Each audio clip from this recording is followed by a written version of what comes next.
호세아서 1장에서 3장은 호세아서 전체의 서론에 해당됩니다.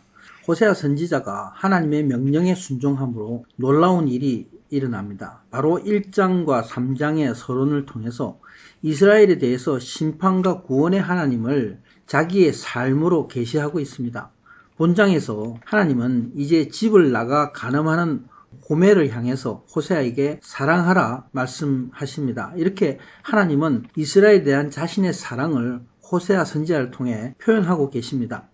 1절입니다. 여호와께서 내게 이르시되 이스라엘 자손이 다른 신을 섬기고 건포도 과자를 즐길지라도 여호와가 그들을 사랑하나니 너는 또 가서 타인의 사랑을 받아 음녀가 된 그 여자를 사랑하라 하시기로. 이스라엘은 바알신이 생산을 가져다 주는 신으로 믿었습니다. 여기서 건포도 과자는 바알 신상에게 바치는 좋은 제물이기도 하지만 세상의 쾌락을 사랑하는 그런 것을 총칭해서 말씀하고 있습니다. 이럴지라도 하나님은 이스라엘을 향하여 사랑한다 말씀합니다. 그리고 호세아에게 고멜을 사랑하라 명합니다. 이스라엘은 비가 오지 않으면 바알의 그 아내 신인 아스다롯을 함께 섬기며 음란한 신전의 창남, 창녀, 제사장들을 불러 음란한 제사를 드리게 했습니다. 일부 학자들은 고멜이 당시 이런 신전의 창녀였다고 말씀합니다. 그리고 호세아는 하나님의 명에 따라서 은 15개와 보리 한 호멜 반을 지불하고 노예가 된 장녀 고멜을 기꺼이 자신을 위해 찾아왔다 말씀합니다. 이는 당시에 그 노예를 사는데 지불하는 은 30세겔에 해당합니다. 여기서 우리는 순종하는 호세아를 통해서 하나님이 하시는 일을 보게 됩니다. 고멜은 호세아의 사랑 중에 있었지만은 행음합니다. 고멜은 바로 타락한 이스라엘을 상징하고 있습니다. 또한 예수님이 기꺼이 죽으심으로 우리의 몸값을 지불하고 사신 바 된 우리들, 바로 우리의 모습들입니다. 성경은 많은 곳에서 이 하나님의 은혜를 반복해서 계시하고 있습니다. 3절에서 5절에서 호세아는 고멜에게 하나님의 말씀을 전합니다. 고멜에 대한 사랑의 축복의 내용입니다.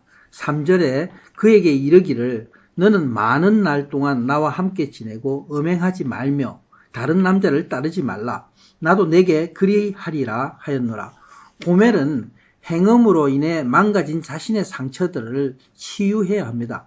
순결한 몸으로 자신을 가꾸어야 할 시간인 것이죠.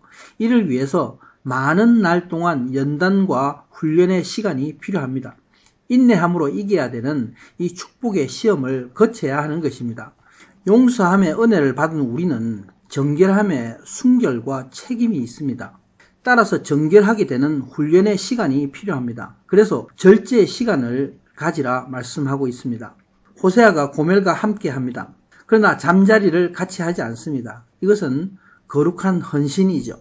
바로 이스라엘에게 회개의 축복을 주시며 긍휼함을 베푸시는 하나님의 은혜를 말씀하고 있습니다. 고멜에 대한 하나님의 말씀은 곧 이스라엘 자손들에 대한 그림자입니다. 이스라엘의 패역함에 대한 하나님의 징벌은 곧 하나님의 사랑이다 말씀하고 있습니다. 또 예수님의 지체된 우리가 가져야 할 삶의 열매들인 것입니다. 4절의 내용입니다. 이스라엘 자손들이 많은 날 동안 왕도 없고 지도자도 없고 제사도 없고 주상도 없고 에봇도 없고 드라빔도 없이 지낼 것이라 말씀합니다.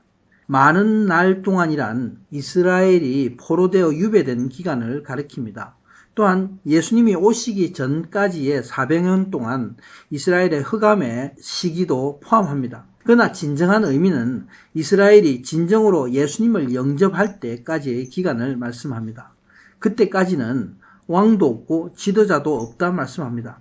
주상과 에봇과 드라빔은 모든 종교적인 형식으로서 예배와 제사를 의미합니다. 실로 이스라엘은 지금까지도 예수님을 모르는 어둠 가운데 있습니다. 이것은 예수님을 알기까지는 모든 형식적인 종교적 수단이 허구일 수밖에 없다. 이것을 의미하고 있습니다. 그러므로 그때까지 이스라엘에게 이런 모든 형식과 예배가 없다 말씀합니다.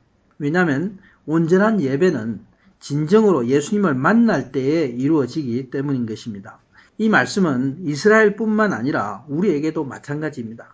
바로 하나님이 우리를 부르시는 때가 있습니다. 내가 하나님을 만나려고 해서 하나님을 만나지 못합니다. 다만 하나님이 나를 만나 주셔야 되는 것이죠. 예수님을 만나기 위해서는 진정한 회개를 거쳐야 합니다. 그때까지 주님의 사랑을 구해야 하는 것이죠. 하나님을 전심으로 사모해야 합니다. 진정한 회개로 하나님과 만남의 축복에 이르기 위해서인 것입니다. 누구나 두 사람을 사랑할 수는 없습니다. 진정한 사랑은 몸과 마음을 전심으로 한 사람에게 집중하는 것입니다. 하나님을 향한 사랑도 마찬가지입니다. 바로 세상과 예수님의 중간은 없습니다. 오직 하나인 것이죠. 다윗은 시편 27편 4절에 노래합니다. 내가 여호와께 바라는 한 가지 일 그것을 구하리니 곧 내가 내 평생에 여호와의 집에 살면서 여호와의 아름다움을 바라보며 그의 성전에서 사모하는 그것이라. 진정한 하나님과의 결합을 위해서 내가 사모하며 기다리는 이 한 가지 일이 필요한 것입니다. 5절은 호세아가 고멜의 사랑을 완성함을 말씀하고 있습니다. 그 후에 이스라엘 자손이 돌아올 때에 하나님과 이스라엘의 왕 다윗을 찾는다 말씀합니다. 다윗 왕은 바로 예수 그리스도를 예표합니다. 예수님은 이스라엘의 참 주권의 선포자이시고 또 구속을 완성하시는 만왕의 왕이십니다.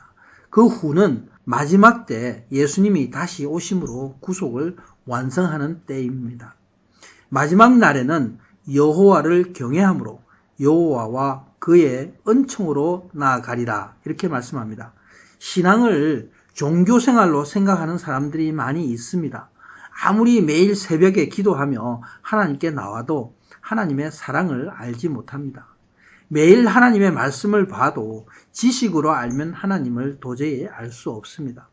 하나님을 알려면 먼저 하나님과 독대함으로 진정한 회개의 과정을 거쳐야 합니다. 진정한 회개가 없다면 하나님과 아무런 관계가 없기 때문에 그렇습니다. 하나님을 만나면 예수님 안으로 들어갑니다. 그래서 하나님을 알게 됩니다. 하나님이 얼마나 깊은 사랑을 우리에게 주시는지 깨닫게 되는 것이죠. 하나님의 사랑 안에 들어가는 사람은 바로 예수님과 연합한 삶을 사는 사람입니다. 바로 예수 그리스도와 합하여 죽고 예수 그리스도와 합하여 함께 사는 자입니다. 예수 그리스도의 은혜 안에 나온 나는 이제 나의 옛사람을 십자가에 못 박아 주님의 뜻에 완전히 순종하는 것입니다. 그래서 사랑의 열매를 맺습니다. 이 사랑이 예수님 안에 거하는 완전한 사랑인 것입니다. 그러므로 마지막 날에는 이스라엘이 온전함과 진실함으로 하나님의 은혜됨을 알 것이며 또 하나님을 경외함으로 하나님의 은총 가운데 나아갈 것이라 말씀하고 있습니다. 아멘.